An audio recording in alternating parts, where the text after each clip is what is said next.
Hello mga guys, snacks tayo ng Rebisco. Ito yung paborito kong Rebisco. Rebisco cracker. Simple lang siya guys, wala siyang palaman. So iba-iba ang mga flavor ng Rebisco. Merong chocolate.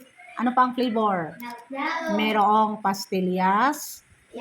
Merong peanut butter. Ano pa? Milk. Merong milk flavor. Parang merong margarine. Parang may margarine, yung yellow. At saka merong strawberry. Diba? So, kasi may ulcer ako mga guys, ito ang palagi kong kinakain kapag ako ay nagutom. Nagbaon ako palagi. So, araw-araw may baon ako. Kahit ako ay matutulog na, meron akong nakahandang Rebisco sa aking bedroom.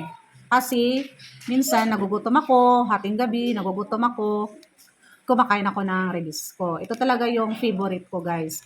Yung walang palaman, yung simple lang. Tikman natin mga guys.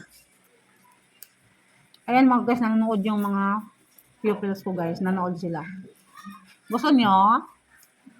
Sinong gustong kumain ng Rebisco? Ako! Daghan kaayo. Oh, behave lang. Mamaya bibigyan ko kayo. Masarap guys. Kasi pag may ulcer ka, tapos kumakain ka ng Rebisco, ito, cracker, maano yung ulcer mo. Mawawala yung sakit sa tiyan mo. Ayan. So, yung may mga ulcer, baon kayo ng Rebisco cracker. Para mawala yung gutom nyo, yung nararamdaman ng gutom.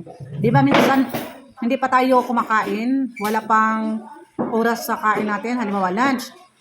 So, pansamantala, kakain ka muna ng Rebisco mga guys. So, yun mga guys, sana nagustuhan niyo ang video ko ngayon. See you sa aking next video. Bye!